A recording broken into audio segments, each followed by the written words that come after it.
En el segundo ejercicio nos pide tomar una muestra aleatoria de 30 estudiantes y proceder a determinar el promedio general de los estudiantes, el promedio por sexo, la proporción de hombres y mujeres,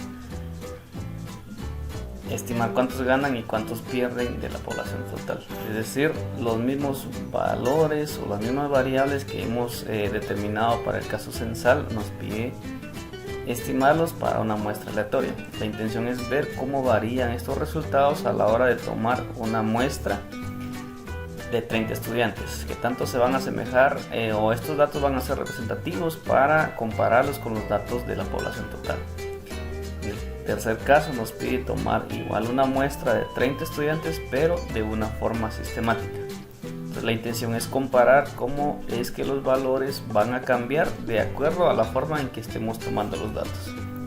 Para la selección aleatoria de los datos utilizamos una tabla de números aleatorios. La tabla de números aleatorios está compuesto por 48 bloques que tenemos acá, de los cuales nosotros estaríamos enumerando del 1 hasta el 48, y en el procedimiento visto en clase corresponde a que fuimos a seleccionar específicamente de forma aleatoria un bloque a partir del cual iniciaríamos a buscar números que estén comprendidos entre 1 y 194, que corresponde a la población total que estamos estudiando.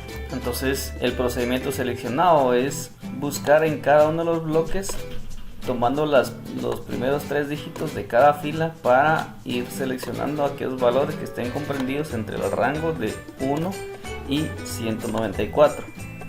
Para este caso seleccionaríamos aquellos valores que sí estén dentro de ese rango y los marcaríamos como los elementos a ser considerados en la muestra.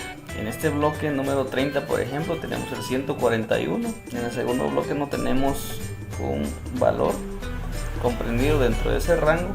En el tercer bloque tampoco.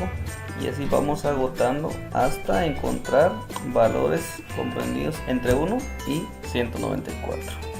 Entonces así fuimos seleccionando los 30 elementos. Obviamente el procedimiento es, si encontramos un número repetitivo, solo tomaríamos una sola vez ese valor.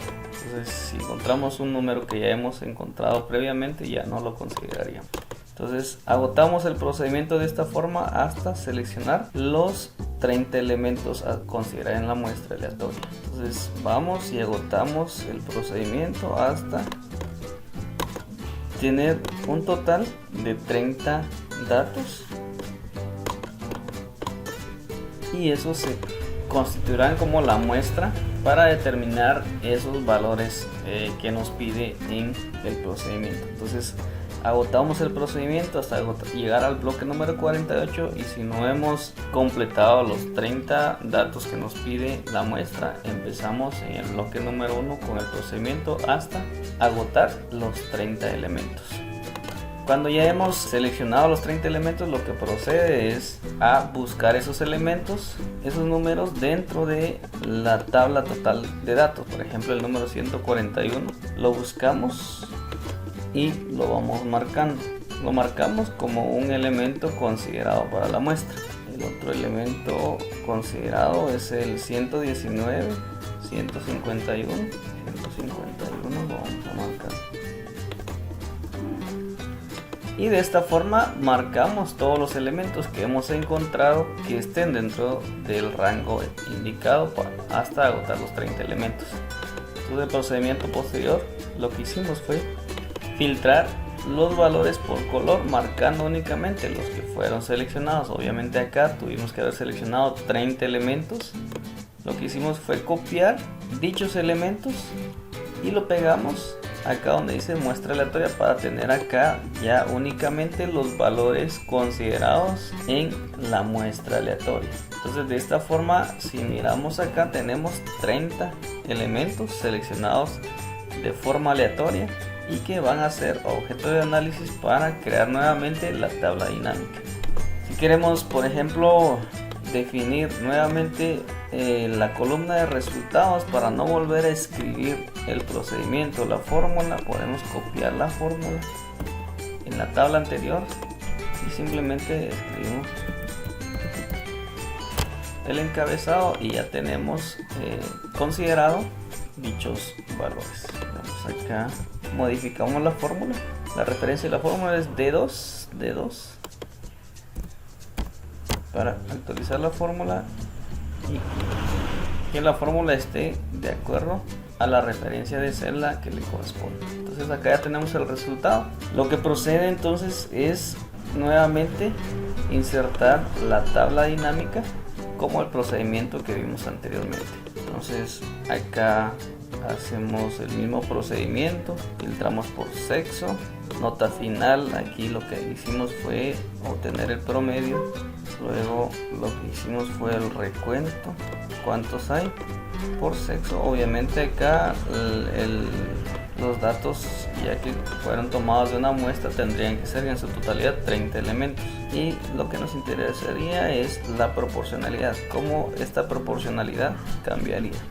Recordemos, utilizamos siempre la columna sexo y en configuración vamos a mostrar valores como porcentaje del total general, y ya tenemos estos valores. Obviamente estos valores son los que pueden compararse con los datos tomados de todo el grupo de datos, ya que porcentajes sí podemos comparar. Luego lo que nos compete es indicar cuántos ganan y cuántos pierden. El procedimiento que hicimos fue copiar los valores y lo que hicimos fue indicar cuántos ganan y cuántos pierden de acuerdo a su género. Acá en esta muestra no estamos tomando en cuenta aún si son de cierta carrera y de cierto año. Lo único que estamos haciendo es tomar valores generales sin tomar en cuenta lo que es la carrera y el año correspondiente. Entonces en resultado, recordemos que lo que hicimos fue indicar cuántos ganan. Tenemos 5 femeninos y 14 masculinos. 5 y 14. Y pierden 6 y 5 para un total de, veamos,